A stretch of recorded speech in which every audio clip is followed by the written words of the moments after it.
ABPM benchmarking research has reconfirmed year after year that there are two elements to briefing success.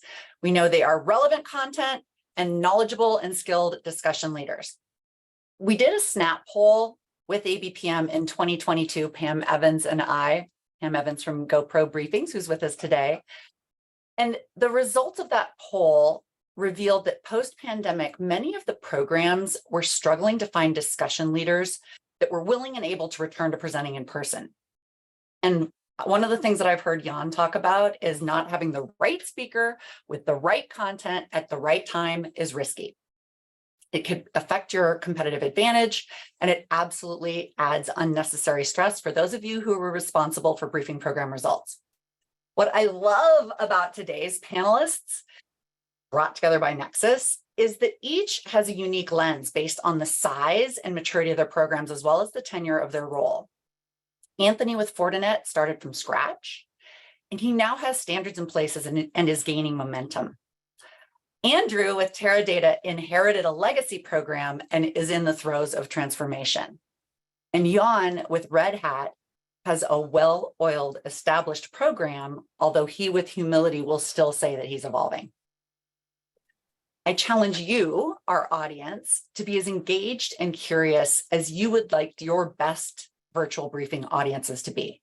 Please light up the chat, share your reactions to our panelists' insights, and share your own best practices.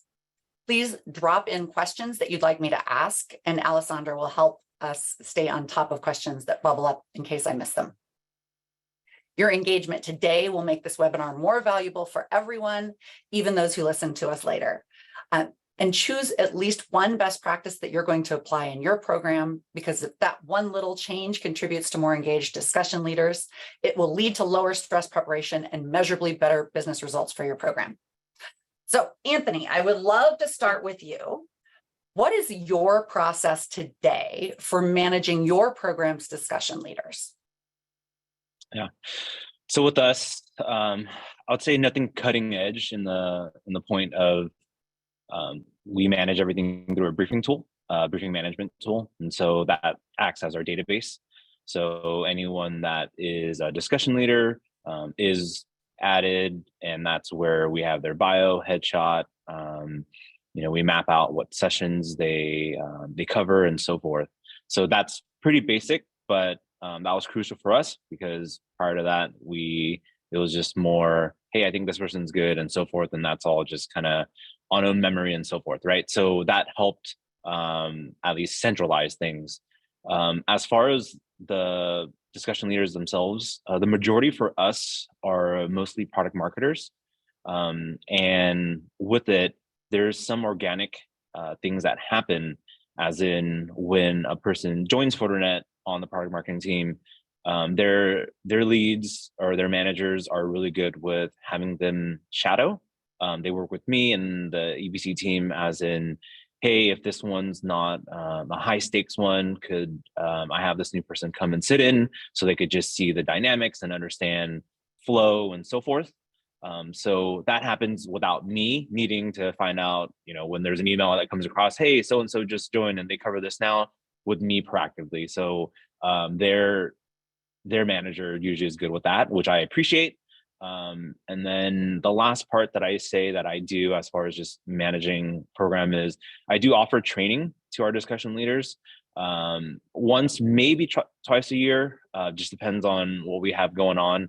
But I'll bring in someone from the outside and we'll work with whether they're newbies to Fortinet, whether they've been doing sessions for the last couple of years and it's more about, getting them to refine things and just improvement and so forth. And this past year, I've also worked with different people that handle our demos as well. So I do bring in some outside help. Thanks, Anthony. Jan, I understand that you're in the process of linking your discussion leader program to the corporate speaker program. What's the difference? Yeah, good question, Naomi. So we clearly have a pool of presenters for the EBC, but for us, the EBC is sort of the pinnacle of your presenting career, basically, where we want to make sure whoever presents in the EBC understands the messaging we want to relay, understands, how to talk to customers, and it's not like the first time they ever talk to a customer, where the corporate speaker bureau is really a catch-all bucket to some extent, where everybody in Red Hat who is interested to present at a conference or can register themselves. And it's based on purely self-assessment. And as we all know, we probably haven't met anyone who hasn't said they're a great presenter. So part of this is kind of building this tiered model that there's this big pool of potential graduates into the EBC. On the other side, our speaker bureau is dealing with the challenges on how to even structure the speaker bureau in a manageable way. So we are kind of partnering right now that they're using a tool which is not very useful, an external service. And we are moving it more now to something based on Google Looker Studio, gives us way more abilities to filter, sort, and also then provide the ability to actually search for presenters based on topic, based on ranking, etc.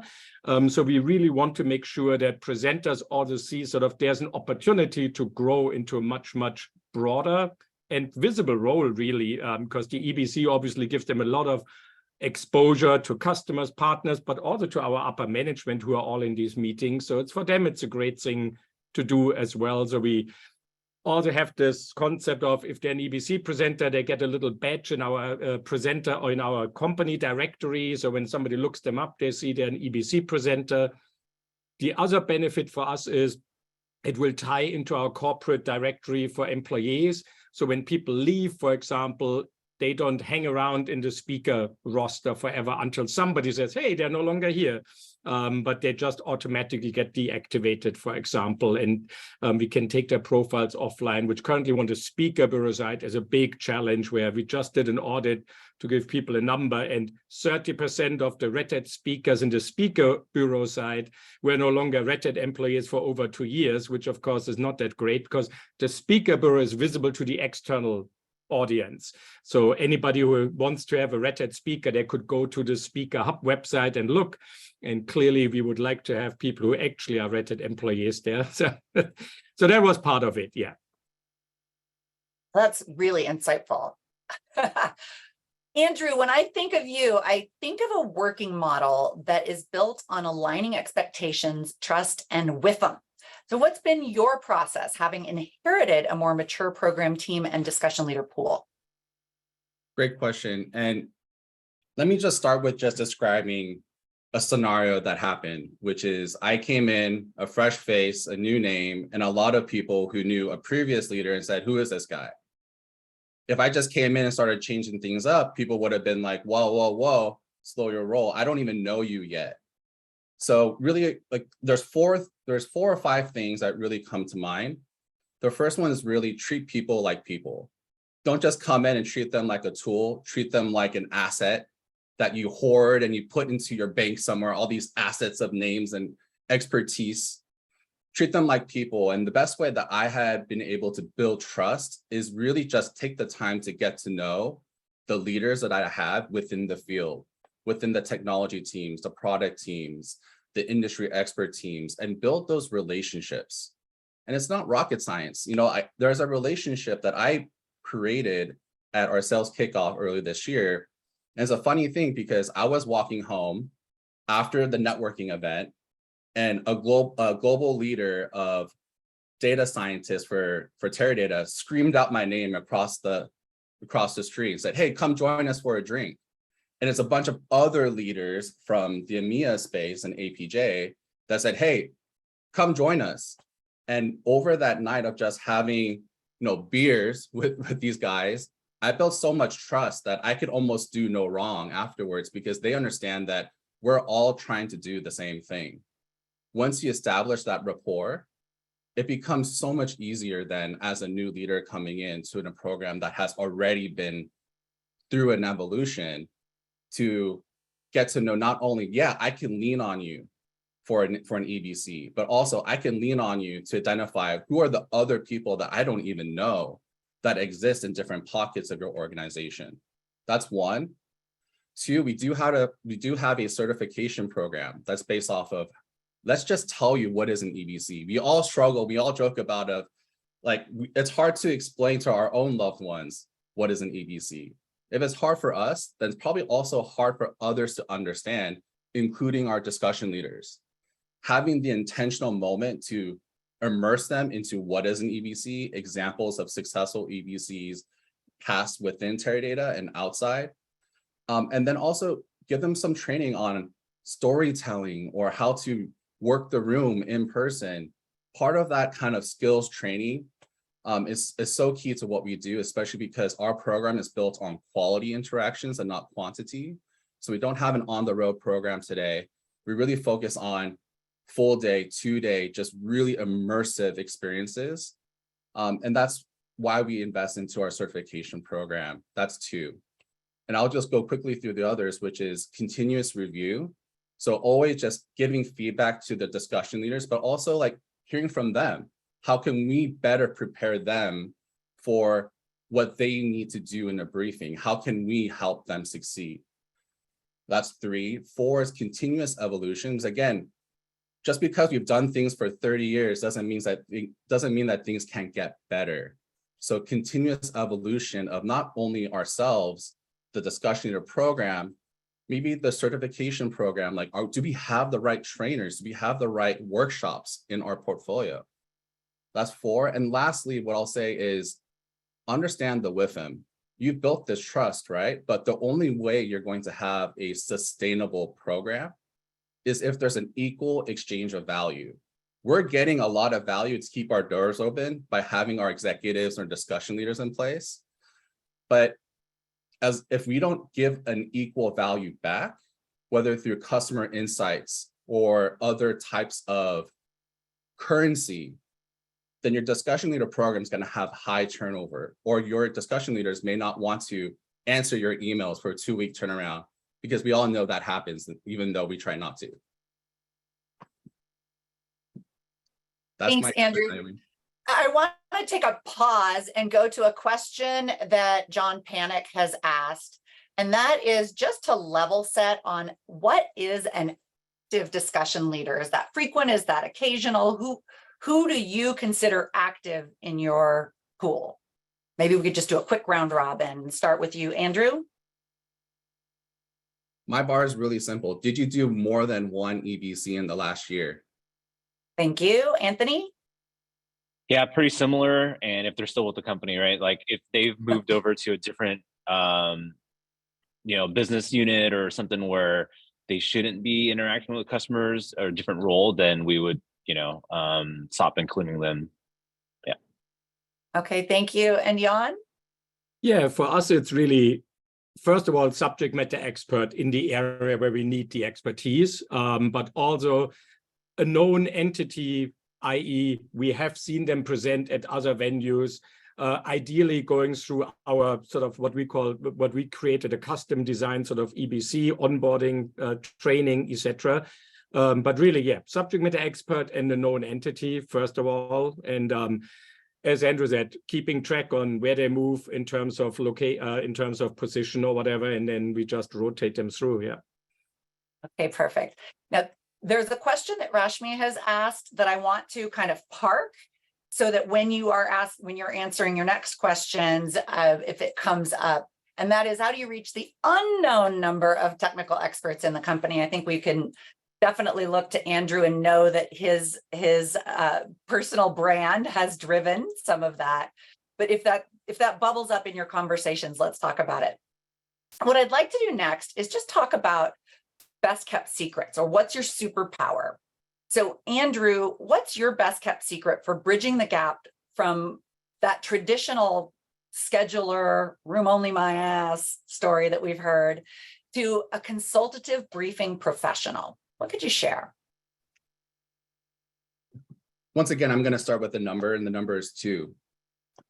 It's a lot lower than the last number. And the reason is the first thing that we need to establish, or our secret sauce, is facilitation. I think facilitation, again, is something that I cannot say how important and how much it has helped my program.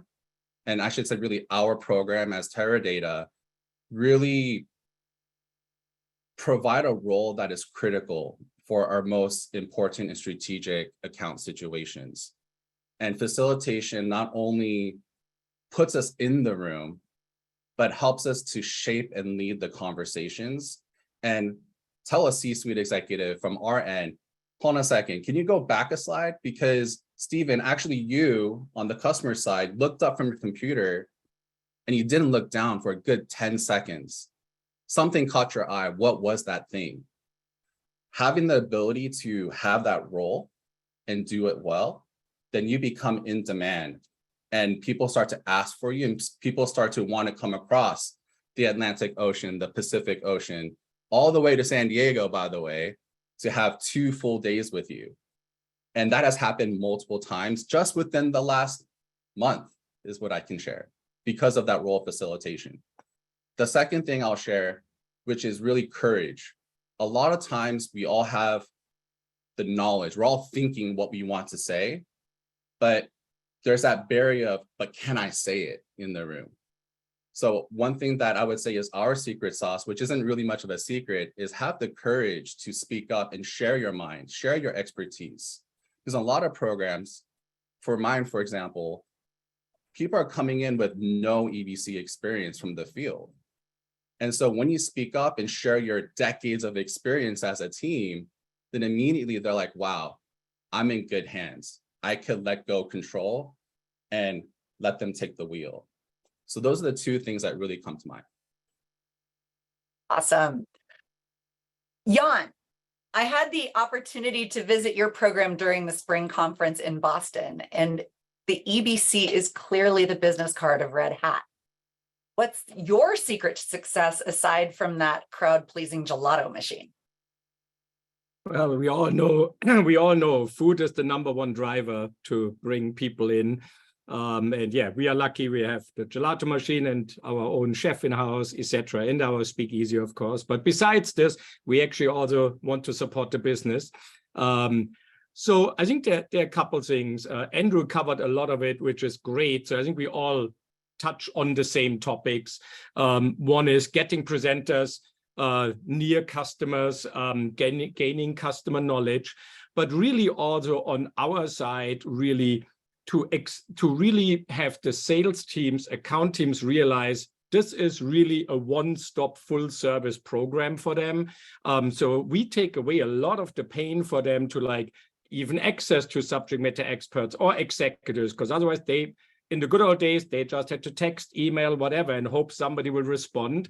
We are literally, you put in a request, 48 hours, we do a discovery call, and we go through the agenda, but we also help them to actually build an agenda which makes sense and not just based on what they might have on their mind, but really more consultative approach where, hey, let's think about this. What else is of interest to the customer? What else can we position? Because I think one piece of an EBC engagement is it's somewhat of a neutral ground in the sense for the customer, they get to talk to people they normally don't talk every day. They talk every day to salespeople, solution architects, and there's always the underlying pressure of like sales somewhere. But when they come to the EBC, they talk to an audience which doesn't, quote, want to sell them anything in terms of product, but really just want to sell them, quote, on Red Hat, why they should engage with Red Hat. And I think that's a great opportunity for us here and works really well. We also provide a lot of benefits as part of the program. Some of you have seen we do graphic facilitation in our briefings, which makes it super easy for the account teams later on to use it as an engagement tool to go back to their accounts rather than like ringing the doorbell and see, hey, would you like to talk to me again? But really purposeful going back.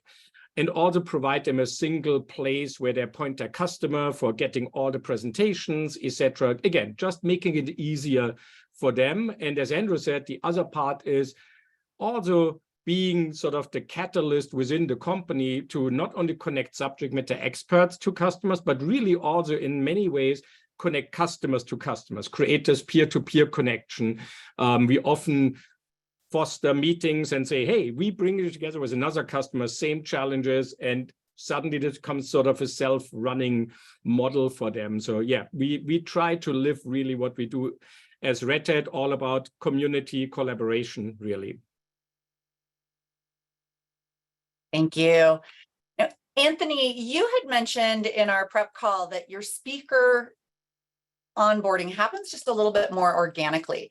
What would you share about your best practices? Yeah, so I alluded it earlier about just the teams kind of taking it upon themselves, right, and doing that training and shadowing. And so with that, there's times I think everyone probably runs into this issue too, is wait, who's not available, who's the backup, and so forth. I'm sure everyone could raise their hand if everyone's on camera. So with that, I've also asked about just cross training, right? And so hey, we know maybe the speaker A might be the best when it comes to that topic, but we need a B and C, right? So growing that bench. So the teams within their solutions cross train. So it's not like, hey, I only handle that one product, but if there's multiple briefings and we need someone at that same time, I could cover it too. And so I don't get into the day-to-day nitty-gritty of what that looks like. They take it upon themselves. And so they work with myself and team when it comes to, hey, can we add the speaker B so that they could be in there and shadow and listen, right? And then understand. And so if you want to say a secret sauce for us is this kind of goes back to what Andrew says in the beginning about the human element and how important that is. And so I understand we're not trying to burn them out as in, hey, can you help with this one? And tomorrow we have another one and so forth. To me, we give it a spin as in, this is a chance for you to make sure your messaging is right. Does that resonate to the customers? And so they continue to get that feedback from the customer and they get to refine and then also feed that back to our engineering, right? So they get something out of it too, right? So this isn't just hey, I need you to show up, plug in, and just one directional. It's for you to hear back and find out what the pain points are. So to me, letting them know that it's that as well, or that's more of the driver versus, hey, we need someone to just fill this 2 to 3 slot. I think that's help as far as just expand too, because any newcomers, as I mentioned, they're seeing that their peers are downstairs in the center and it's like, oh, why did they get to be in EBCs? And then so they almost take it upon themselves, like I mentioned, to get up to speed and get comfortable. Thank you. I liken that to the Huck Finn method of the people wanting it, getting them painting the fence and paying you to do it. Jan, we had a question from Amanda Allen. Let me make sure that I've scrolled back up. Darn it. I think that one from Amanda, I was going to answer it. Hopefully I'm not cutting off beyond. But Amanda, for keeping the database up to date, something super tactical that I do is yearly with our end user and partner conference. It's almost sometimes the same speakers that are leading sessions there. There's a landing page or a red site that has that info. So I use that as a chance, once a year to just make sure we're current with their title, current headshot, and so forth. Because the events team kind of doesn't know. That's something I kind of, my own secret is I don't just give them access to our briefing tool. They sometimes just kind of work with those individuals separately. So that's one way of doing it, because we know it happens yearly and it's, there's overlap as in it being the same personnel. Thank you, Anthony. And then the opposite end of the spectrum, Jan, you've got a point of view that resonated to me as if never type it twice. There's got to be some automation. So what was your secret to keeping things up to date in your speaker profiles? Yeah, so we do some of it. We still have ways to go. That's where sort of our Google Looker Studio effort will come in handy and provide even more automation. But we are currently tied into our corporate directory, where at least we get we actually remove speakers automatically who are no longer with us, for example. So they can't be selected and get off the roster. In addition, we work closely with the business unit. So we do at least every 6 months a review with the presenters, also do a survey, and via this way make sure that the roster is up to date. At the same time, also figure out, are there new possible candidates to kind of grow into presenter roles? So currently it's a mix of automation and manual. As we all know, the manual part is needed because otherwise you deal with a lot of people who just make up their title or whatever. But yeah, we want to make sure that we have high quality presenters here. Thank you. Now, Alessandra forwarded an email with a whole bunch of super juicy questions from Michael Dolan. Michael, I see you. Thank you for sending those in. We're going to have one more question on the magic wand question. And then if we've got time for it, before we wrap, we'll hit some of the questions that you've asked us as well. So we are in magic wand moment. If we were not limited, not bound, Jan, by budget, technology, or time, what would you do differently? And you've got a window of maybe 2 or 3 years to get it done. Well, technically it's really time. So it turns out there are only 24 hours in a day. So that's the problem. Well, budget to some extent, obviously we all want to be mindful about it. But yeah, as you said earlier, I'm a big fan of automating. If I have to type it twice, it gets automated because otherwise humans are inherently full of errors. And I think there's a lot of opportunity to look into some of the emerging technologies. We've been dabbling around with, everybody has been using ChatGPT, of course. If you haven't, you probably live under a tinfoil hat. But I think there is certainly potential in these kind of sort of technologies, starting with, for example, as simple that you provide a service to the broader company and even externally. Like I look for somebody who can talk intelligently about product X at this level, and it would, for example, provide name, bio, etc. Right out of the get-go, maybe even tied back into customer data. And we've been exploring this, for example, with agenda building. So that's the other part, which actually I think is going to work. I think the other piece is really somewhat benign and has been mentioned by both Anthony and Andrew, is really training, especially customized trainings from external agencies. At least in Red Hat, it's close to impossible to have a meaningful training with internal resources because nobody takes the internal resource serious. It needs to be an external person who's more an authority then. And we've done this in the past, and actually the feedback in the end was always, this was the best training we ever had. And it's just, that's purely really a budget question and to some extent time question. But yeah, so those would be kind of the big boulders really for us in terms of, future stuff. I have lots of other ideas around, what we do around automation, speaker selection, like reselecting a new speaker if they don't respond after, 2 weeks, and you have to manually chase them. That's like another pet peeve of mine. Or they decline and you manually have to find a new one. That stuff we are looking at also automating via business logic, for example. So I think those are somewhat low-hanging fruits, but they just take time to do. Thank you. Anthony, what about you? What's on your wish list? To me, it's probably just the time element. And maybe it's based on the volume and such that we have. But I feel with us, sometimes our agendas, it's here's a person, here's the next person, and that next person doesn't know exactly what was already uncovered. And so they come in, quote unquote, cold. And so they'll come in and they'll do a little bit of discovery. And then with that discovery, this is where I've heard through feedback where it's like, hey, they kind of rehash some things. It would have been better if they've been able to kind of be there from the beginning and so forth. And we've tried different ways with, having someone capture notes and kind of feed live as in just through chat before they go in. But it's different when you're able to spend time, the whole time in the room and versus just showing up for your session. So that's one thing. And then with that, it's related is just having a more cohesive and succinct agenda. Just with our offering, it's pretty broad. And so it could be different parts of the business. And so me wanting to have it all kind of fit together as maybe a theme for the day, right? Or if there are 3 reoccurring things that we could always kind of point back.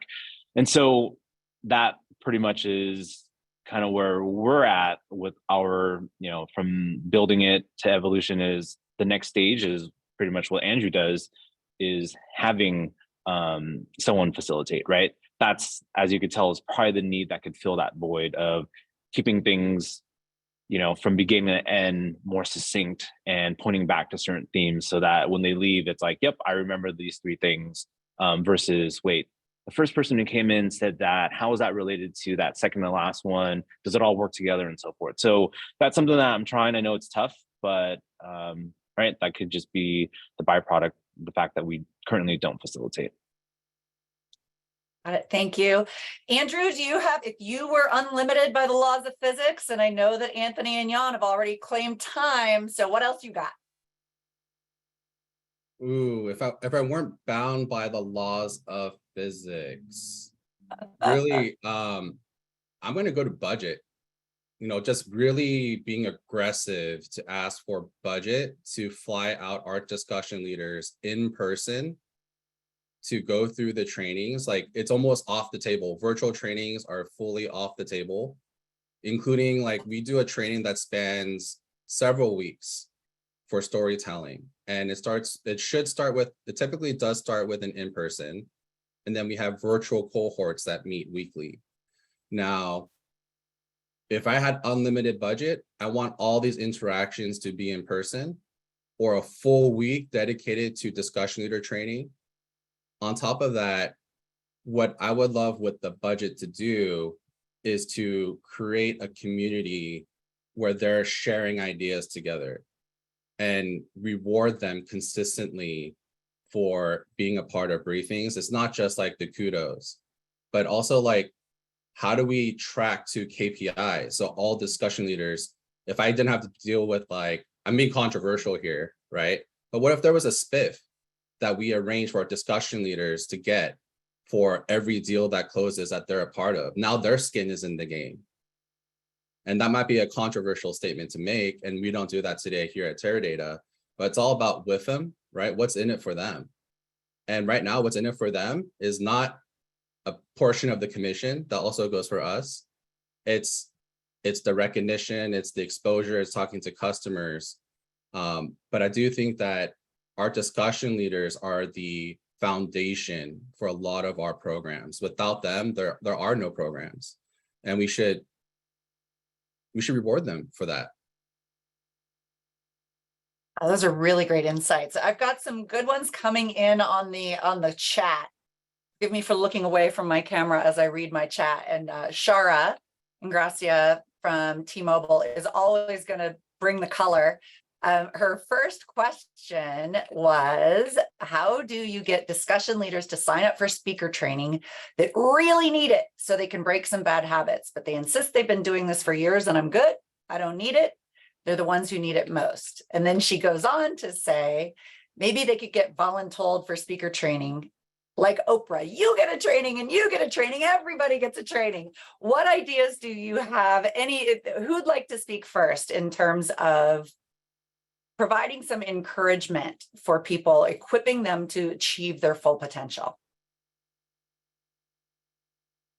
I can do a quick one. So for us, I think there were a couple of pieces, and I kind of responded to some of it in chat. One was to alter position training. This is not just EBC, but it will make you overall a better communicator in customer situations and partner situations, because it wasn't just focused on presenting, but also how do you ask meaningful questions? How do you handle objections, for example, etc. So it gave them a much broader basis as well. And we are pretty outspoken in Red Hat. So we tell people if they did not good in their presentation, we tell them pretty straightforward, you were not good in your presentation. So that's maybe a little bit of benefit here. And everybody wants to be good at what they do. So nobody wants to just scoot along, because otherwise we just rotate you throughout out of the program. So for them, there really is a benefit to be participating. And we didn't have a huge issue. And I also wrote one thing which really helped was the first one, we actually involved a number of our key discussion leaders in the actual definition of the training. and what would be useful to have, because everybody has been through internal trainings ad nauseum, but engaging them literally like we do with customers and account teams for the agenda, same with the training. They are now vested in the training itself. And the first training, we had a very small team, and then they spread the word for us basically on this was awesome, best training ever we had. Because again, it's like if you have a customer talking about you as a company, way more powerful than you telling everybody we are a great company. Same with the training. When you have the presenters telling others, you really should do the training. That was awesome and worked really well. We actually ended up having to throttle sort of some of the volume because everybody, almost the reverse Oprah effect, everybody wanted to have a training. And we told them, well, this is not general purpose. This is not just because you want to present once at an internal event. This is more meaningful, but we are happy to put you on the list. You do have some exclusivity, don't you, Jan? I understand that there are some pretty cool fleecies that people get as well. Oh, yes, good point. We all forget. So I always look for ways, how can we reward presenters? And it turns out human beings still like the most, I will almost say benign, simple things in life. So gift cards, all the thing is all boring, it seems. Very few people, at least on our side, care. But what we've done is we had for the longest time, a tiered program where you get a collared sweatshirt, which said Executive Briefing Center when you presented 10 times. Then we had a nice button-down shirt when you presented 20. And then the pinnacle was a really nice Patagonia fleecy, which all said Red Hat Executive Briefing Center. And that's what you got when you presented 25 times. The funny part is, every senior executive wanted to have a fleecy, and we actually for the longest time held strong and said, nope, you need to present, otherwise you don't get one. So it became a very, very coveted item, which is somewhat funny. But and the really funny part goes back to Andrew earlier and advertisement/marketing for your own program. They now wear these fleecies in company meetings, town halls, and everybody comes oh, wow, where did you get the fleecy from? Well, I'm an EBC presenter. So it is kind of a funny way to also get your program out there as well. Thank you. Andrew, I'd like to go back to one of the things that you've talked about in our planning calls as well, just in terms of rating your speakers, that I know that you give feedback and you're not so inclined to vanity metrics. What else can you share with us about double-clicking down into that? Yeah, so when it comes to tracking speaker performance or discussion leader performance, one thing that we don't do, and I'll be very clear, is have discussion leader specific questions in our surveys. I think for a lot of reasons, when we talk about vanity metrics, no one wants to say that, hey, your baby's ugly.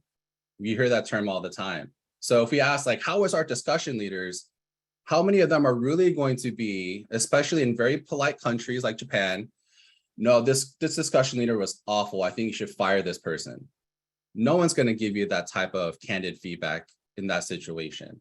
So what we do instead is we take those questions out of the survey, but we get the insights through our conversations. And one thing that we do here at Teradata is that we think of briefings as not just the experience within our walls of our new ABPM world-class EBC in San Diego.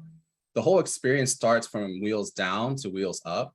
When they land at the airport to when they go back to the airport to go home, that whole journey is part of their EBC experience with us. In fact, a CEO of a company that was just in our EBC yesterday said, nope, this is not an executive briefing center. This is an executive resort, because the whole experience felt so hospitable, welcoming. And he was even saying how jealous he was because he wished that he had a center like that, and his teams would prepare him as well as we prepared our CEO for his session. And it's really around getting the feedback at those dinner table conversations, getting the feedback at the Padres game in their private suite. It's getting the feedback even after the fact when they're in their private transportation back to their hotel, because there's a lot of time stuck in traffic to talk about many things, and why not make it something where we can extract that insight out of them? So that's one thing. And I want to go back to something that you asked earlier around how do we get discussion leaders to take the training?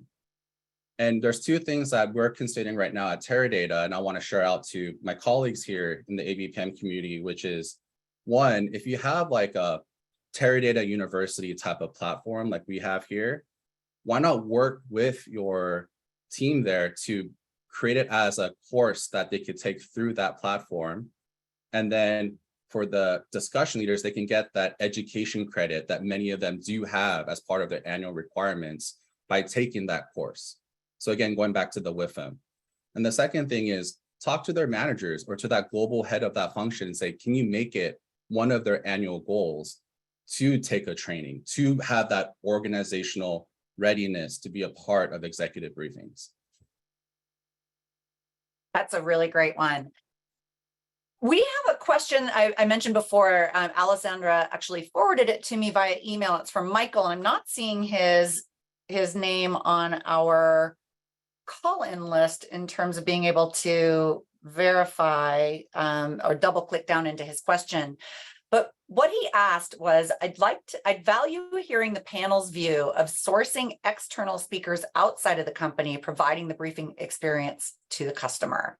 And that's not something that I've heard about in the past. Is that something that any of you have done? I'll let others go first. I can say something. Okay. So it's a good question because we actually offer to account teams that in certain situations where we feel it's beneficial to actually bring either, for example, an analyst into the conversation who just spends 30 minutes with the customer, goes back to, we can tell our customers all day long that we are awesome. But if an analyst tells the same story or another customer, we have a very robust and rich customer reference program. And part of this is a sub-program we call Innovators on the Line, which is a set of customers who are willing to talk to each other. And as part of this, it's like this pool of customers we can draw on who are willing to jump into another customer meeting and talk about their experience and how Red Hat has helped them. And again, it's just super helpful in terms of providing context and often also just providing industry experience. I mean, we can talk, I don't know, make it up, about retail all day long, but if we get Target online with the customizing, they probably sound a little bit more credible around retail problems than we do. So yeah, we try this in some ways, not on a super regular basis, but it definitely is something we keep in mind and do. We don't use like other external presenters per se. We have been doing meetings where we brought a partner in of ours into a customer session, but for us, that's more complicated because we always want to be a neutral ground and not favor a certain partner. So for us, it's a little bit more complicated than other programs, but it's also something we entertain, yeah. All right, thank you. Andrew or Anthony? I'll jump in. So one of the biggest strengths that I see for our program here is that we have an organization of customer advocacy that really has 3 pillars, and EBCs is just one of them. The other 2 are customer stories and Pure Advantage, which is our award-winning customer reference program. So when you say external speakers, I think of more than just the partners and the analysts, but I also think about other customers. And just for one of the EBCs we had recently, we put 11 options in front of the account team of external people that could speak about their Teradata story or their Teradata experience. And I was just floored by that.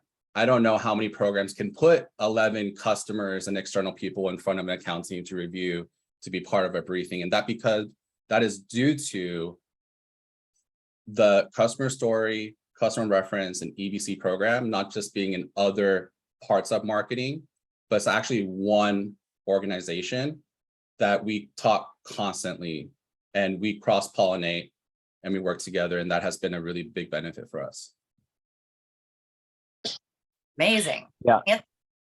Yeah, mine's pretty short. For external, it's only been few and far in between, but there's been times when we've had customers come in and the account team, in our pre-work asks, hey, whether it's a big deal on the table and saying this would be a crucial do we have any customers in our reference program that we could leverage?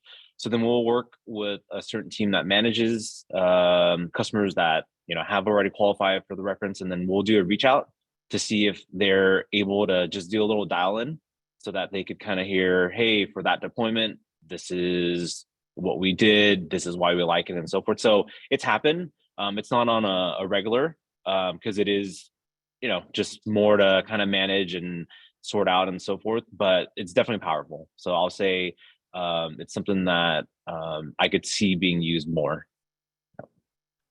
Outstanding, thank you.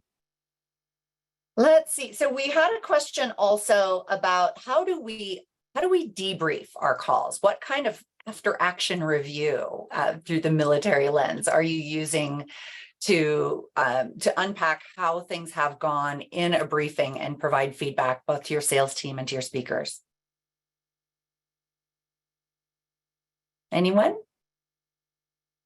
Yeah. So I posted in chat. So we do post-visit calls with a certain class of accounts. We can't do it with everyone, but at least, what we call enterprise and ABM account-based marketing accounts, we do post-visit calls to, one is get feedback how the briefing went, also understanding anything we can improve because we can always improve. Also, if there are any new asks for content, assets, etc. But we try to do this, and we are very lucky. We have a very strong account-based marketing program. So the account-based marketing manager assigned to the account takes the lead on this. And that's where you also get to know, how individual presenters performed and get, the feedback after the account team talked to the customer after, they had dinner or whatever, where it's a more relaxed environment rather than like the surveys we all send out post-briefing. Thank you for that. Andrew or Anthony, do you have any exciting different things that you do for your debriefs?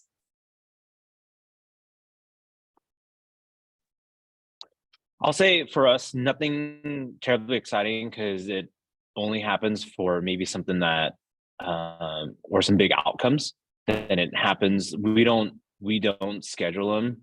Unfortunately, we're just on to the next one, which I know that's just where we're at, right? That's the human nature and what we just have to pick and choose here. But there are times when there's things that are uncovered, that are brought up, and it still goes back to the responsibility of the account team to drive those follow-up items.